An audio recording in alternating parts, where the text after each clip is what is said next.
to RxCraft. I am Emros, and as you can see, I changed my skin. Used to be that just straight black thing, and I couldn't really figure out exactly what type of skin I wanted to have, but I found this one that's actually pretty modified now. I found one that kind of had this frog top oriental shirt thing going on, and I went and modified it so it had kind of this dog wolf face look to it, and fixed the arms and legs a little bit so it reflected that. And I think, did I put something on the, yep, there it is. I have nice little creeper logo on the back here for us. I might end up changing that a few times. And I understand that we can do capes too. I'm just gonna work out how to do that as well. But that is our new skin. I'll definitely be retaining this one indefinitely. I do like it. I do like kind of the color shades that we got going on as well. Yeah, maybe a little bit too peachy there near the hands, but I like it. I hope you do too. Go ahead and leave comments and stuff if you like it as well. Look how it just has that nice little blue band right there, right outside of the armor. That actually makes it really nice. But back to the task at hand. We actually will be making an ice tray today. It will be a very interesting project. I actually started framing it way many episodes ago. I think around episode 8. But I'm gonna go ahead and include that clip. It was just after our little jungle temple incident. We ran here and there and to and fro, and after 4,000 blocks in some directions, never found what we were looking for, which was a snowy tundra biome. So we had to make do. So let's go ahead and get to that project. So I went and ran pretty much 4,000 blocks all over the map trying to find a snowy biome when I had one right next door. That's our base mountain there. And look at this. Nice winter wonderland right here. And I think this would make a pretty good spot for a nice ice tray, actually. I've been needing some packed ice, and this looks like it'll hit the spot. So let's go ahead and get this framed out while the snow is still here. We want to use a chunk of this, and pretty much everywhere it's snowing we want to actually block out so we can make a nice big ice tray out of it. Looks like it's going to be raining over there, so let's put this way.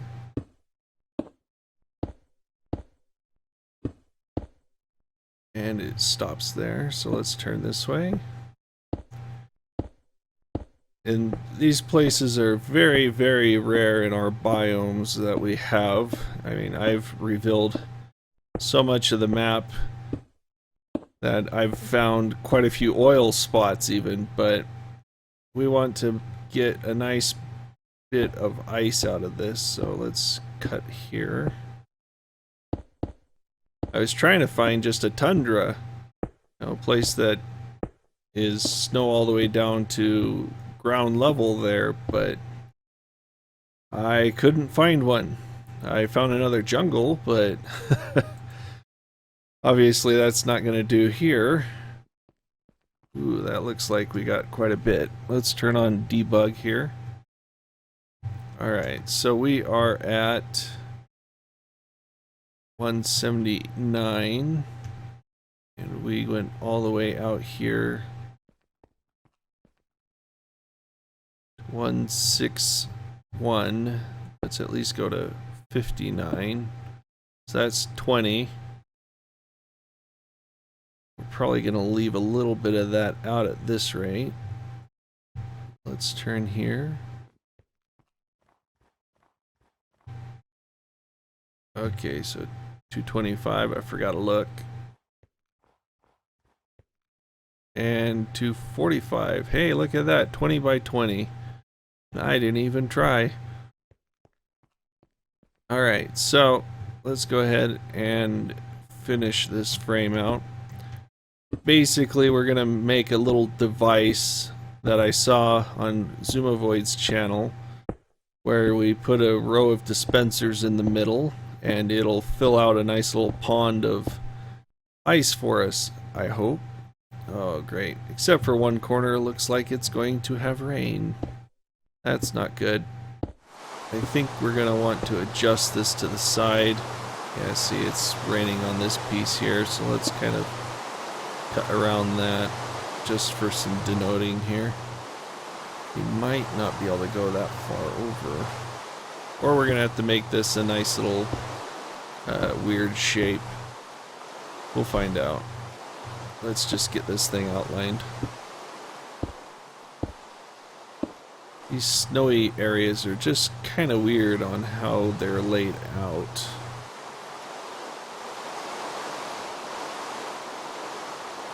There we go.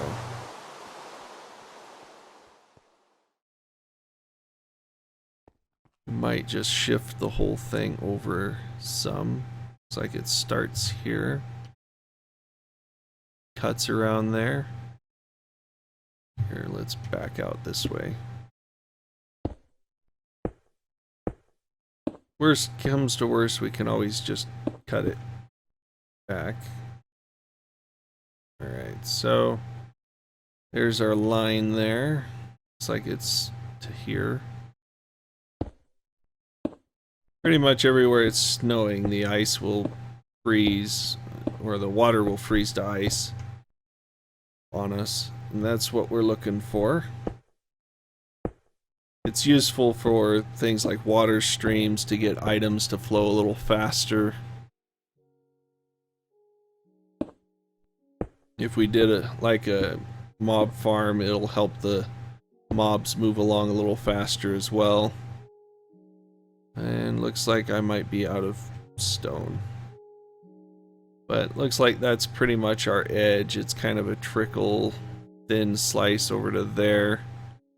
So we probably don't want to come out this far. Let's just back this up a little, clean it out.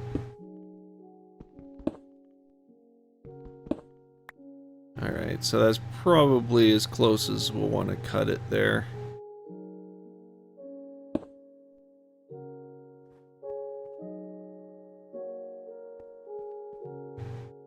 And we don't want this out here, so let's get rid of that.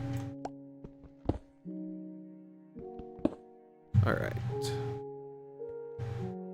So we kind of have an outline of where we want to put our ice tray. I'm thinking we're going to take this area here and just worry about that little corner when we've set it up. This isn't a whole lot of new space, but we might reserve that for some kind of platform. We do have our entrance from over here, so we'll want to maybe pretty that part up a little bit, find a way to get it into the base since I had to kind of go around the hill a little. But I had noticed this while I was scouting the area here. I'm like, hey, there's some snow on top of that. So we're going to take advantage of that so we can get some packed ice. Well, flash forward quite a few episodes, and we now have our packed ice tray device thing over here. And I kind of went with an idea that Zoomovoid had, where you just put dispensers here in the middle with a bucket of water, and as they go off, they'll create source blocks, and that water will replicate into other source blocks starting from this corner and going this way, and it'll just spread out. You can watch his video for the details, but essentially you get water there, and it creates these two blocks. Water here creates these two blocks, which creates these two blocks, and so forth all the way to the other side. And it actually fills up this oddly shaped ice tray rather well. Even though it does have these little corners and such, they'll still fill in because it runs in straight lines as this moves diagonally. And I didn't have enough to fill up all of these. Yeah, see? So I'll have to go get another bucket for that one, and probably put another dispenser here to get this line as well, but these should take care of it if I'm correct, except for this block probably won't get filled. Either way, it's been running once already, and as you can see, it has given me quite a few stacks. I think there's about 6 stacks worth of ice in this area here. So let me hit the button and show you how this works. Press the button, propagates out. We can press the button again to suck our source blocks back. Now we have refilled buckets in our dispensers, and you can see ice is already starting to form on the outside here. And we just wait and come back and harvest later. So that is all of our spots there. But you kind of saw the design we had. It's not terribly pretty, but I think it's functional. And we did rim the outside here with these dark oak wood planks here. Well, not even planks, it's just the raw trunks. That way when we have a high efficiency pickaxe, it actually doesn't just eat through the walls. It'll take a delay so we don't accidentally cut our way through the side. And I used the wood flooring for the same reason. And yes, it may look like a bunch of squiggly lines, but there is a rhyme to the reason here. You can see it's a little square with a cross shape in the middle, and it repeats itself all the way this way and then comes out in lines, and then there's another square you can see here. So I think it worked out pretty well for a random kind of design for this odd shape. I think it looks pretty good. I'm fairly happy with it. I did maximize the size of this area to cover all of the snowy stuff. But if you're interested in doing this with your world and wonder how my redstone works, just ignore this. This was just a little experiment. I'm thinking I'll make the button so that there's a delay. It'll send the original signal into here. It goes to a redstone dust back there, which will turn on this one and that one. Pulls a signal with this repeater into this block, which powers this one. Redstone dust, which powers this block for that one. This one powers this block, which gives this redstone signal, which powers that one and that one. And then we start repeating dust, repeater, dust, repeater, dust, repeater, all the way to the end. So pretty simple as far as redstone goes. Just use this to get the button over to where we wanted without wasting additional repeaters. But that's it in a nutshell. Pretty straightforward redstone. It was a very good idea and thought I might as well use it. But that's our ice tray, and yeah, about 6 stacks. Not bad.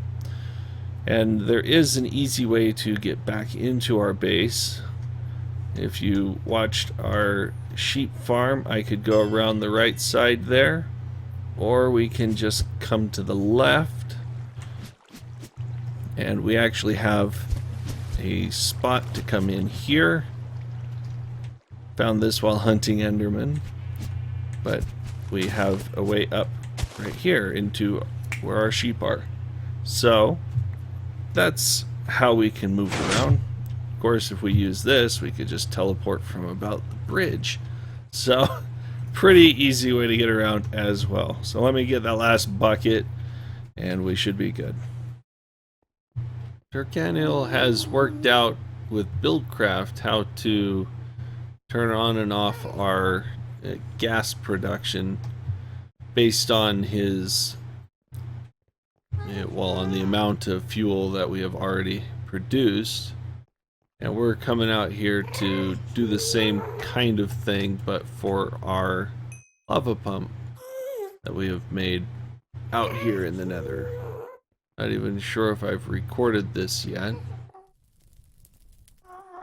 But here it is, our little pumping station in the nether. And this is sitting on top of a very large lava lake, as you can see. So I think this will be a very long-lasting lava lake, unlike the last one, which didn't last us as long as I would have liked. So let me just close this up a little better here.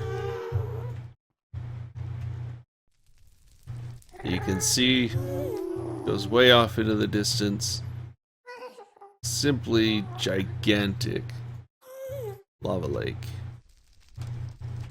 And we're at a pretty prime spot right here to pump from it. We have our quite clear glass, and I've already extended it down.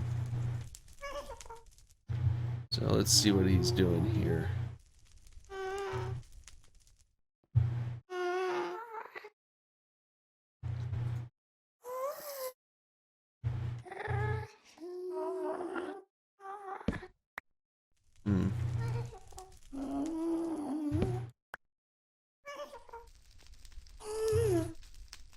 Let him finish with the redstone.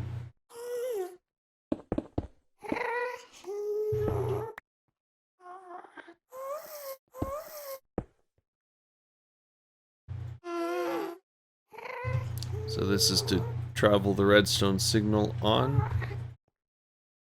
Looks like we're gonna have to bust out some of the glass. Oh, nope, there we go. Alright.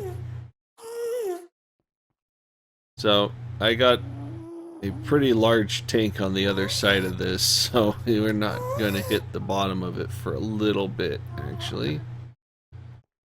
But these will provide a redstone signal.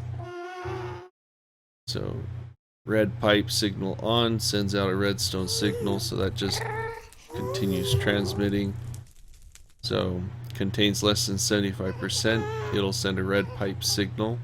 That way it doesn't emit a signal for this thing, since this will actually flip from send to receive if it receives a signal, so we want to isolate it from that. So this sends it down a red pipe, you can see right here, and activates this, which sends a signal to here, turns on our engines, which will allow us to pump.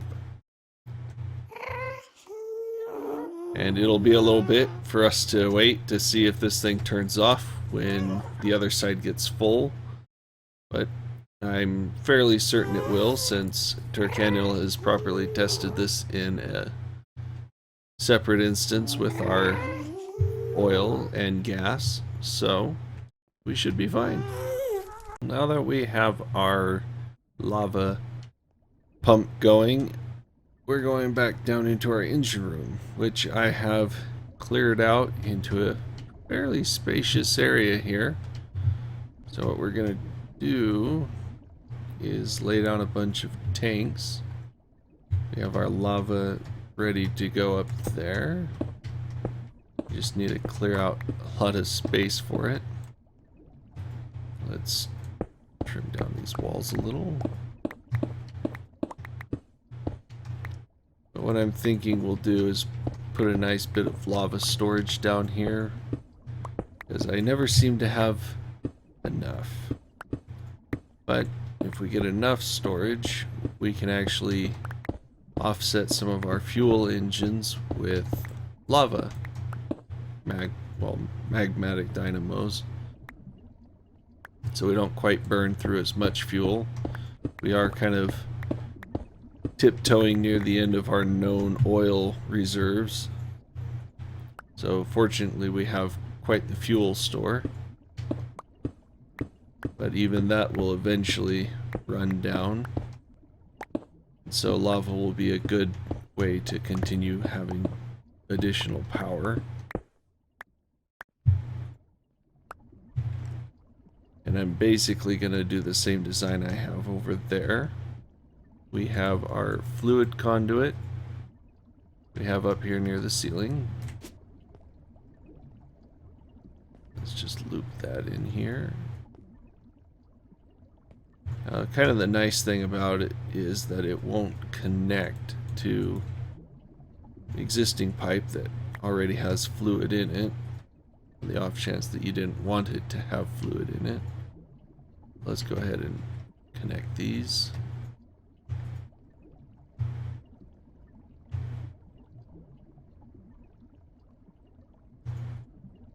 And there it is. Looks like we'll just have to populate as we go.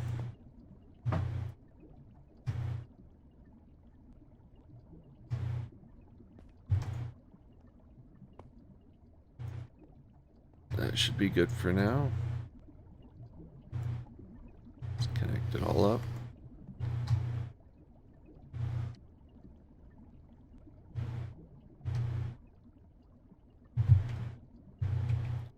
All right. Now let's get a bunch of these. Now for the base, we use our pressurized fluid conduit here. So let's just make a column real quick.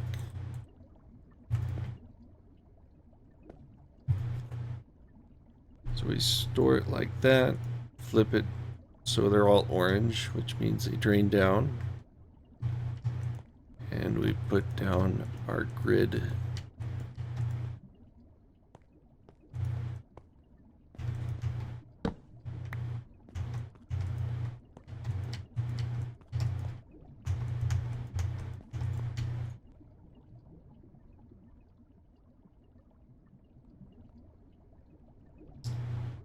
We do have a little bit of a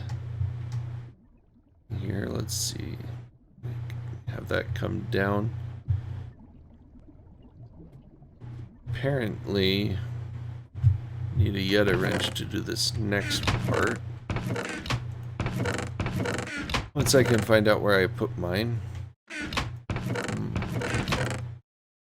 There it is.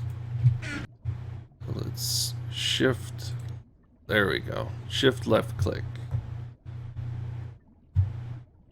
So we want to activate with, so always active or extract. And now we just make a bunch of these. All right, we have all of our tanks that we have for now put up.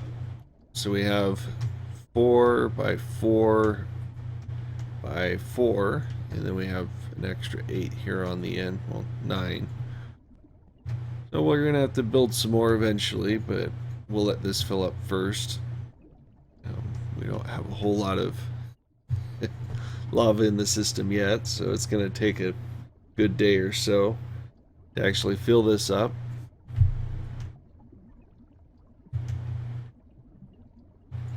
Yeah, that should do us pretty well. I'm thinking we'll expand it out to here though, since the energy density of lava is actually about 1/10 of what actual fuel is. So we'll burn through this pretty quickly if we don't watch ourselves. Wonder why our engines are on. Let's go look.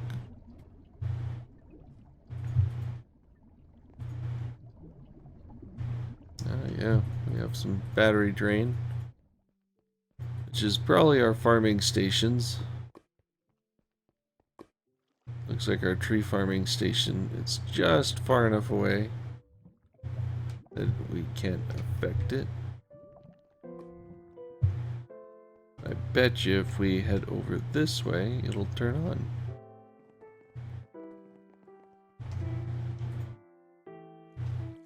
Is it? Nope. Oh well. Apparently our tree farm down there was just out of axes, so I'm gonna have to go and restock that if we want some more wood. But that is all the time we have for this evening, unfortunately. So if you've liked this episode, go ahead and hit that like button and do subscribe so that you'll see when our next episode comes out. I do have some fun planned for us next time. We're gonna build a farm. I'll let you kind of stew over what type. So be sure to check that out and anxiously await that. But we will see you next time. Have a good evening.